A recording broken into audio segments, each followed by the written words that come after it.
All right, so today we're diving into some sources that take us right to the heart of a pivotal moment in history, Yeah. the events leading up to the Bangladesh Liberation War in 1971. Oh, wow. We're going to be looking at the political scene in Pakistan Okay. just before the country splits apart. Right. And we'll be looking at the roles of some really important figures, Yeah. like Zulfikar Ali Bhutto and Sheikh Mujibur Rahman. This is going to be interesting because Yeah. our main source is actually excerpts from Bhutto's own book, The Great Tragedy. Oh, wow. And, he wasn't just some politician writing a book. He was right there in the middle of everything. I mean, that's got to be a fascinating perspective to hear, Definitely. but also probably a little biased. Oh, for sure. We also have a book review and a preface to give us even more background. So, okay, we're going to try to understand what really happened here. Yep. Understand Bhutto's take on these events Exactly. and see how all these things like tensions and politics and the economy Right. led to the creation of Bangladesh. Absolutely. Okay, so to get started here, we need to rewind a bit all the way back to 1947 and the partition of India. Right. This is where Pakistan is created Yeah. with its two geographically separate wings, East and West Pakistan. And right from the start, Yeah. there were all these challenges. Oh, I bet. It's like two siblings who are completely different, Okay. but they're forced to share the same room. Right. There were these huge cultural and linguistic differences. Yeah. Bengali was the main language in East Pakistan, Uh-huh. and Urdu was favored in the West. So this language issue Yeah, wasn't just about language. exactly. It was a symbol of a much deeper problem. Right. The Bengalis in the East felt like their culture and identity were being ignored, They felt marginalized. like they were second-class citizens Yeah. in their own country. Exactly. And this feeling of being overlooked got even worse because Yeah. of the economic realities. Right. Bhutto actually talks about this in his book. Oh. He points out this huge difference in how the resources were Yeah. shared between the two parts of the country. So East Pakistan, Right. even though it had a larger population, Yeah. got a way smaller piece of the national budget. They only got 26% of the funds Wow. for 46% of the population. That does not seem fair. Not at all. That's got to cause problems. Oh, yeah. That kind of imbalance is going to create tension. Yeah. Makes people feel exploited. Like one side is taking advantage of the other. Exactly. So then we have these two main players, Right. Zulfikar Ali Bhutto in West Pakistan Uh-huh. and Sheikh Mujibur Rahman in East Pakistan. Yeah, Mujib's story is really interesting. Oh, how so? He starts out as like a student activist, Okay. but then he becomes the leader of the Awami League Oh, and really champions Bengali nationalism. okay. And then he creates the 6-point formula. Okay, what's that? It was basically his plan for East Pakistan. Okay. He wanted more autonomy for them. So they wouldn't feel ignored and marginalized anymore. Right. And he gave them something specific to rally behind, Right. like a set of demands. Okay, so things are already tense. Yeah. And then the 1965 Indo-Pakistan War happens, Right. which really throws another wrench into everything. Now, Bhutto claims that India used this war to their advantage. Oh, really? He says they stirred up those secessionist feelings. Those feelings of wanting to break away. Yeah, that were already in East Pakistan. Okay.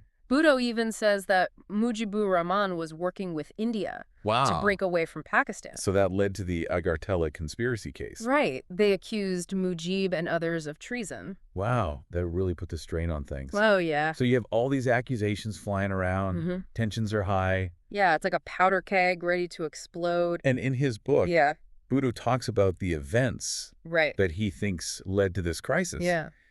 And he points to specific political decisions, Oh, okay. like the one-unit policy. Okay, so the one-unit policy was basically this attempt to merge the provinces of West Pakistan into a single unit. Okay. But what it really did was just make the East-West divide even more obvious. Oh, like trying to fix a crack in a wall by painting over it. Exactly. You're not solving the problem, just hiding it. Right. And Bhutto also says Yeah. that the economic exploitation by West Pakistani capitalists Okay. really made things worse. So this is where his socialist beliefs come in. Exactly. He believes that the wealthy elite in West Pakistan Yeah, were hoarding all the wealth. keeping East Pakistan poor. And he thought socialism was the answer. Yeah, to spread the wealth more evenly. Create a fairer system. Exactly. So then on top of all this, Right. we have the 1970 general elections. The first ones in Pakistan's history with universal adult suffrage. So everyone gets to vote. Everyone. And this is where things get really interesting. The Awami League, led by Mujibur Rahman, Yeah. wins a huge victory in East Pakistan. Wow. But at the same time, Bhutto's Pakistan People's Party Uh-huh. sweeps West Pakistan. You'd think that would be good. Right, two clear winners. But But neither party had any real support in the other wing. it was this weird situation. Yeah. Two winners, but no clear way to form a government. And right at the heart of this Yeah. were Mujib's 6 points. Right. He saw the election as a sign Okay. that East Pakistan should have more autonomy. But Bhutto and the West Pakistani establishment didn't want to give up that power. So you have this standstill, this Yeah. clash of ideologies, Yeah. and it sets the stage for an even bigger fight. Okay, so we're going to have to stop there for now. Yeah. But the next part, Mm-hmm. we're going to see how this tension boils over. Can't wait. Stay with us. So we left off with Pakistan, really on edge. Yeah. A fractured election, Mm-hmm. a nation divided, Right? and all this tension between the East and the West. It's almost like watching a car crash in slow motion. Right. You know it's going to be bad, but you can't look away. Yeah. And speaking of tension, Bhutto really doesn't like how the international community reacted to this whole thing. Oh, especially the West.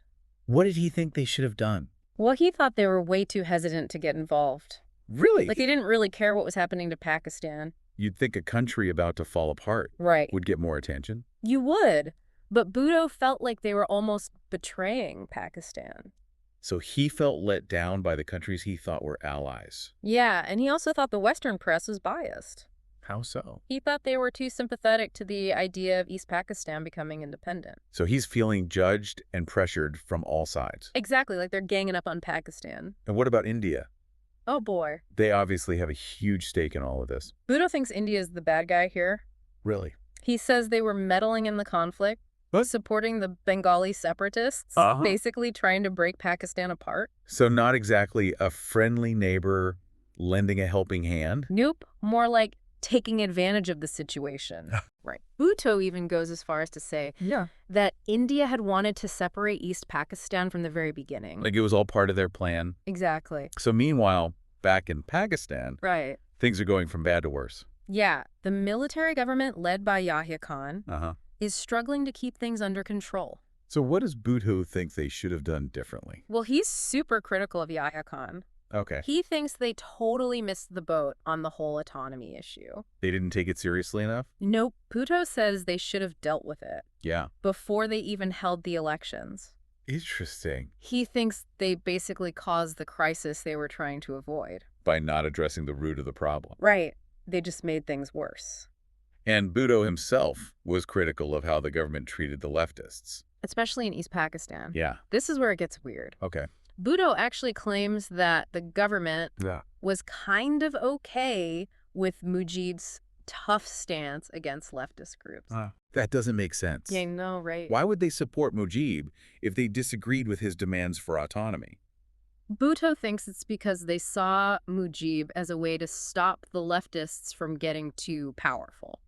So they picked a side. Yeah, even though it wasn't the best choice in the long run. It's like they chose the lesser of two evils. Exactly. So Bhutto wins in West Pakistan, Right. but the country is falling apart. It's a mess. What does he say about his relationship with Mujib during all this? He's pretty open about it, actually. He says their problems weren't personal. Okay. He knew Mujib was popular Right. and that he was probably going to become prime minister.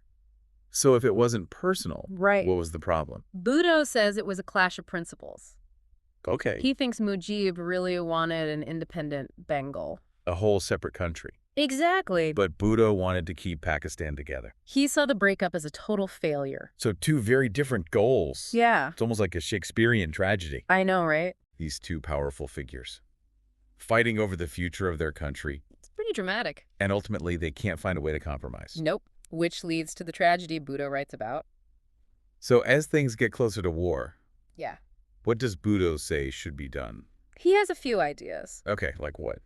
Well, first he thinks the military needs to take action. To stop the rebellion. Yeah, but he also says they shouldn't be too brutal. Right, because that would just make things worse. Exactly. Alienate the Bengali people even more. It's a tough balance. Yeah. Enough force to regain control, Uh-huh. but not so much that you turn everyone against you. What else? Bhutto also says they need to address the underlying problems. The political and economic issues. Right. He says East Pakistan needs more autonomy. Is he saying Mujib was right? In a way, yeah. Interesting. He's realizing that the old way of doing things With all the power in the West. doesn't work anymore. Okay. He even says some of Mujib's 6 points could work. Like giving East Pakistan more control over their finances. Exactly. But he still doesn't want them to be completely independent. He still thinks a unified Pakistan is the best option. Even though it's falling apart. He thinks separating would hurt both sides. Make him weaker. Yeah, economically and strategically. It's easy to forget in all this political back and forth Right. that real people are getting hurt. Yeah. Millions are being displaced. There's violence and chaos. What does Bhutto say about that? He actually talks about it quite a bit. Really? He says they need to help the people in East Pakistan provide food, shelter, medical care. Right. The basic necessities. He even calls for a huge rehabilitation effort. To help people recover from the war. Exactly. It's a good reminder that this isn't just about politics. Mm-hmm. It's about people's lives. Their families, their futures. And Bhutto seems to understand that. He says the government needs to focus on helping people. Not just on winning the war. Yeah. So he's calling for compassion in the middle of all this chaos. Exactly. But Bhutto doesn't just talk about aid and military strategy. Nope.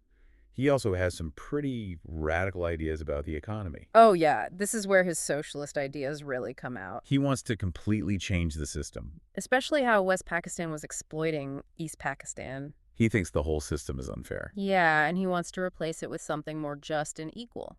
Okay, so what are his ideas? Well, he talks about land reform. To help the farmers. Right, and nationalizing industries. Bringing them under government control. Yeah, and stricter rules about money.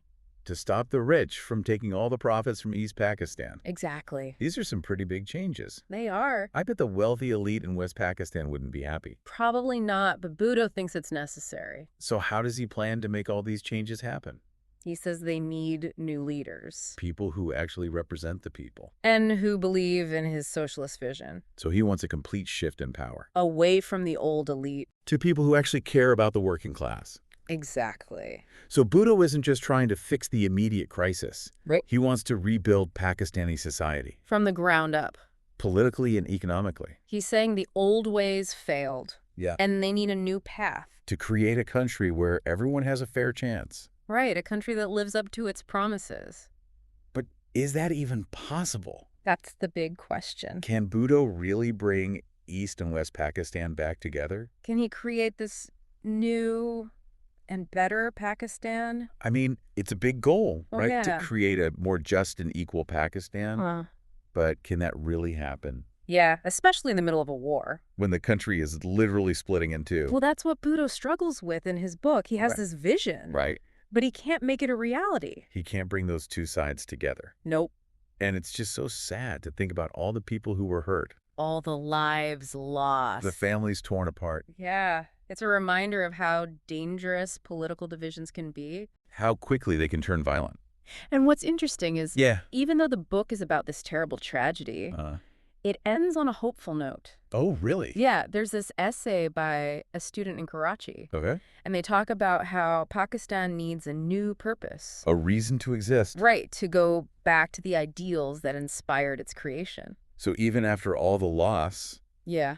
there's still this hope for a better future. Exactly like a phoenix rising from the ashes. So we've gone through a lot in this deep dive. We have. From the birth of Pakistan Right. to its near collapse. All seen through the eyes of Zulfikar Ali Bhutto. Who definitely had his own point of view. Oh, for sure. It's important to remember that Yeah. the great tragedy is a really important perspective. It gives us a glimpse into what Bhutto was thinking. But it's just one side of the story. Right. There are other sources out there. Other people who lived through this. And they might have very different experiences. So to really understand what happened, Yeah. we need to look at everything. From all angles. That's what makes history so interesting. You really have to think critically. Yeah. Question everything. And try to make sense of it all. It's not just about remembering dates and names. Right. It's about understanding the forces that shape our world. So what are the main things we've learned? Well, we've learned that Bhutto's account is very personal. He's trying to explain his actions. Right. Defend his decisions. Make himself look good. Yeah. So we have to take it with a grain of salt. Right. Consider the context. And remember that he might be biased. But his main argument Yeah. is that the breakup of Pakistan didn't have to happen. He thinks it was a series of mistakes. Political miscalculations. Economic inequality. And the suppression of Bengali culture. Exactly. Yet he also says Yeah. that even after this tragedy, Pakistan can still have a better future. A more just and equal society. That includes everyone. No matter where they're from or what language they speak. That's a powerful message. It is. So one last question for you to think about. Okay. Could the breakup of Pakistan have been prevented? Were there other paths they could have taken? Decisions that could have changed everything. And what can we learn from all this? How can we stop something like this from happening again? How can we create societies that are truly fair and inclusive? These are questions that are still relevant today. All over the world. They make us think about inequality and injustice. And how we can build a better world. So that's it for our deep dive. Thanks for joining us. We hope you learned something new. And that you'll keep thinking about these important issues. Thanks for listening.